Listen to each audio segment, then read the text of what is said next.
Hello friends, welcome to my YouTube channel GDS GK classes. साथियों, कई दिनों से वीडियो इसलिए नहीं दी जा रही थी क्योंकि हम लोग गए थे पेपर देने। पेपर दे के आए, ठंडी लग गई थी, तबीयत ख़राब थी, तो 4-5 दिन तक आपका वीडियो प्रभावित रहा। इसके लिए हम क्षमा चाहते हैं, लेकिन फिर से कंटिन्यू करेंगे डेली आपके 11 बजे ये क्लास। अभी भी तबीयत सही नहीं है, लेकिन कई दिन का गैप हो जाने के कारण दिक्कत हो रहा था, तो मैंने सोचा कि आपके लिए वीडियो फिर से स्टार्ट कर दी जाए। तो 11 बजे डेली आपको एसएससी जीडी क्लास चलती है साथियों। इसके बाद नए नए बैचेस भी आपको स्टार्ट करने हैं, उस पर काम चल रहा है। और आपने आर्टिकल पे कहा था, आर्टिकल पे भी अब तैयारी हो गई है और बस वीडियो लॉन्च करना है। तो चलिए स्टार्ट करेंगे फर्स्ट क्वेश्चन से। वीडियो अच्छी लगी तो लाइक कमेंट शेयर करिएगा, चैनल को सपोर्ट करिएगा। फर्स्ट क्वेश्चन, एक पुरातत्व स्थल कुलडीहवा आपका कहाँ पर स्थित है? तो बात करेंगे यहाँ पे पुरातत्व स्थल कुलडीहवा की। तो पुरातत्व स्थल कुलडीहवा आपके पड़ता है उत्तर प्रदेश में, यानी कि ए ऑप्शन यहाँ पे आपका बिल्कुल करेक्ट आंसर हो जाएगा। इसके बाद भारत के कितने राज्य समुद्र तट से लगते हैं? तो भारत के जो 9 राज्य हैं ये आपके समुद्र तट से लगते हैं। इनमें आप जो गुजरात देखेंगे, ठीक है, गुजरात सबसे बड़ा तट वाला राज्य है, सबसे बड़ा तटीय राज्य, सबसे बड़ा तटीय राज्य का जो आपके ऑप्शन क्वेश्चन में आता है कि सबसे बड़ा भारत का तटीय राज्य कौन है, तो ये आपका हो जाएगा गुजरात। ओके, और कितने राज्य लगते हैं? तो 9। और सबसे छोटा तटीय राज्य आपका हो जाएगा गोवा। ये भी याद रखिएगा। इनसे 3 क्वेश्चन हो गए आपके। इन 3 क्वेश्चनों में से एक क्वेश्चन आ जाएगा, ठीक है। तो नेक्स्ट क्वेश्चन की बात कर लेंगे। भाखड़ा नांगल बांध जो परियोजना है ये किस नदी के ऊपर स्थित है?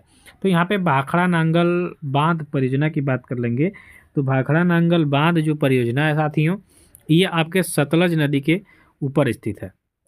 यहाँ पे आपका ऑप्शन नंबर सी हो रहा है कि जो आपका सतलज नदी है, ठीक है, जो आपका सतलज नदी है इसके ऊपर आपका भाखड़ा नांगल बांध परियोजना स्थित है। तो यहाँ पे आपका ऑप्शन नंबर सी करेक्ट हो जाएगा कि भाखड़ा नांगल बांध परियोजना सतलज नदी। नेक्स्ट क्वेश्चन है आपका, हीराकुंड बांध परियोजना आपके किस नदी पर स्थित है? यहाँ पे हीराकुंड बांध की बात कर लेंगे तो ये आपके महानदी के ऊपर स्थित है। यहाँ पे आपका डी ऑप्शन करेक्ट हो रहा है। जो हीराकुंड नदी बांध जो परियोजना है साथियों, ये आपके किस नदी के ऊपर स्थित है? तो ये आपका हो जाएगा महानदी। तो डी ऑप्शन यहाँ पे आप सही करेंगे। नेक्स्ट क्वेश्चन की बात करेंगे कि नागार्जुन सागर बांध जो परियोजना है ये किस नदी के ऊपर स्थित है? तो नागार्जुन सागर बांध परियोजना, ठीक है। इसके बाद हम बात करते हैं साथियों, तो इसकी जो क्या बोलते हैं, ये जो परियोजना है ये आपके किस नदी के ऊपर स्थित हो जाएगी? तो ये हो जाएगी आपके कृष्णा नदी के ऊपर, ठीक है। तो आप यहाँ पे बी ऑप्शन को करेक्ट करेंगे कि जो आपका नागार्जुन सागर बांध परियोजना है ये आपके कृष्णा नदी पे स्थित है।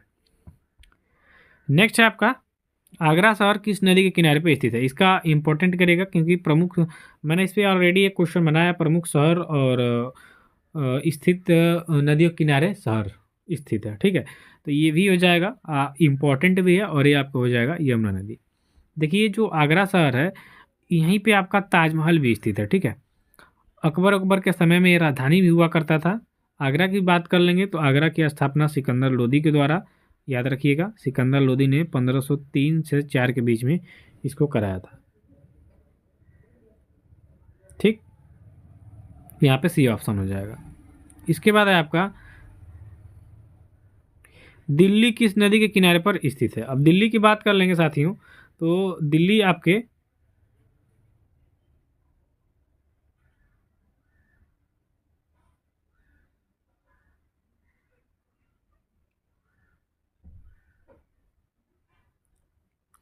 दिल्ली की बात कर लेंगे, दिल्ली किस नदी के किनारे पर स्थित है? ये आपका यमुना नदी हो जाएगा।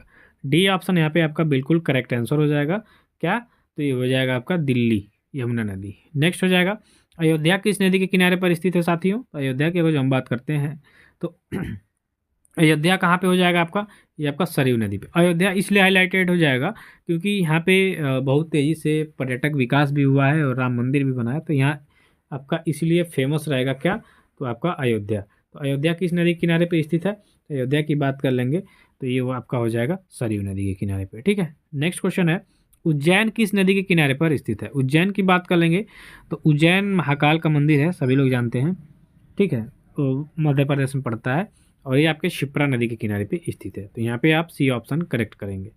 नेक्स्ट क्वेश्चन है कि गिर राष्ट्रीय उद्यान आपके किस राज्य में स्थित हो जाएगा? तो गिर राष्ट्रीय उद्यान की बात कर लेंगे साथियों, तो ये आपका कहाँ पे हो जाएगा? गिर से गौ से गिर और गौ से गुजरात। तो गिर राष्ट्रीय उद्यान आपके गुजरात राज्य में स्थित है। यहाँ पे आपका बी ऑप्शन करेक्ट होगा। नेक्स्ट है दुधवा राष्ट्रीय उद्यान आपके किस राज्य में स्थित है? तो दुधवा राष्ट्रीय उद्यान जिम कॉर्बेट नेशनल की बात कर लेंगे, जो अंग्रेजों द्वारा बसाया गया सबसे पहला था, तो उत्तराखंड में पड़ जाएगा। यहाँ पे दुधवा राष्ट्रीय उद्यान जो लखीमपुर खीरी में है, ये आपका पड़ता है उत्तर प्रदेश में। इस तरह से डी ऑप्शन यहाँ पे आपका करेक्ट हो जाएगा कि दुधवा राष्ट्रीय उद्यान आपके उत्तर प्रदेश में स्थित है। इसके बाद है काजीरंगा राष्ट्रीय उद्यान आपके किस राज्य में स्थित हो जाएगा? तो काजीरंगा राष्ट्रीय उद्यान इसकी बात करेंगे तो ये आपके असम में हो जाएगा। एक सींग वाला गेंडा कहाँ पाया जाता है? तो इसी काजीरंगा राष्ट्रीय उद्यान में पाया जाता है।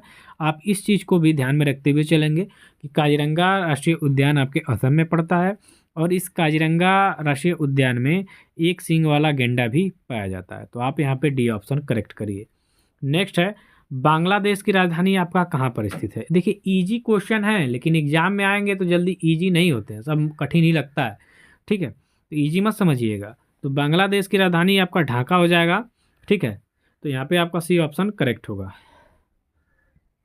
देखिए बांग्लादेश की मुद्रा भी पूछ दिया, तो देखिए राजधानी आपका कहाँ पे है? ढाका है। ठीक, और मुद्रा क्या है? टका है। तो इसमें एक कॉमन चीज़ होगा, ढाका टका। ढाका राजधानी हो जाएगा, टका मुद्रा हो जाएगा।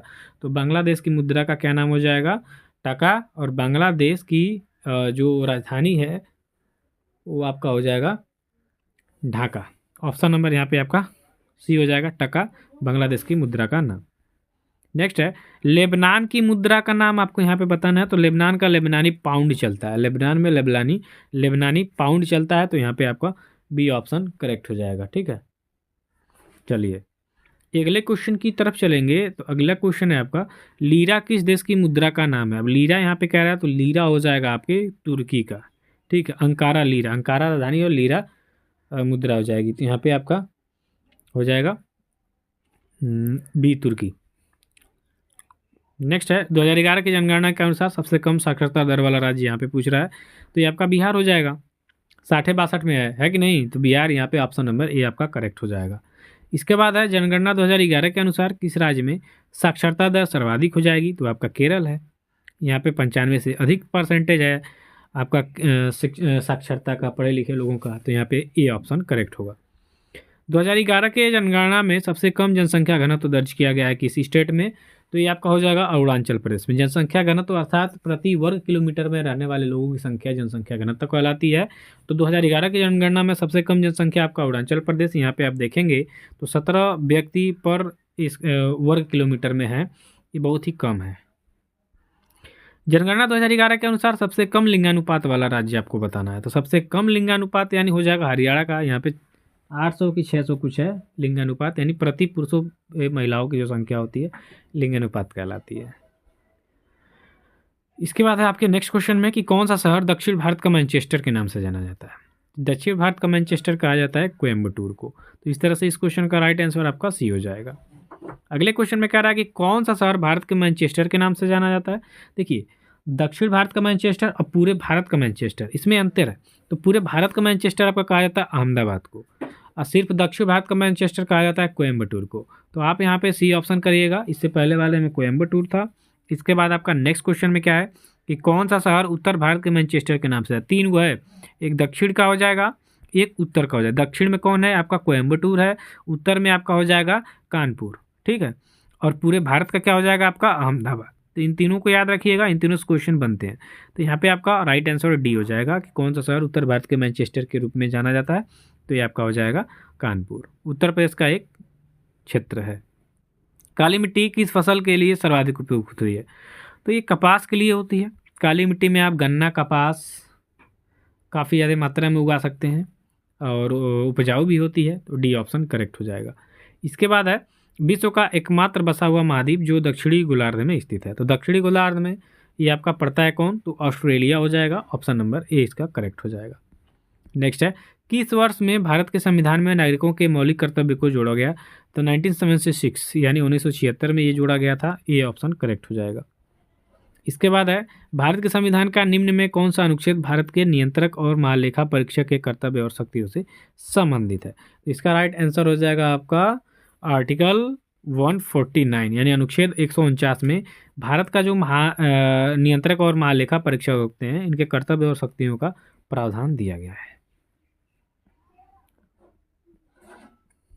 इसके बाद है भारतीय संविधान का अनुच्छेद 32 किससे संबंधित हो जाएगा? तो आर्टिकल 32 संवैधानिक उपचार का अधिकार देता है भैया, तो यहाँ पे आपका सी ऑप्शन करेक्ट हो जाएगा। इसके बाद है आपका ये कि भारतीय संविधान का कौन सा भाग नैतिकता से संबंधित हो जाएगा? तो भाग की बात करेंगे तो भाग 2 में, और अनुच्छेद की बात करेंगे तो 5 से 11 के बीच में आपके नैतिकता से संबंधित प्रावधान दिए गए हैं, तो डी ऑप्शन करेक्ट करिएगा। इसके बाद है भारतीय संविधान का जो अनुच्छेद 21 है ये किससे संबंधित हो जाएगा?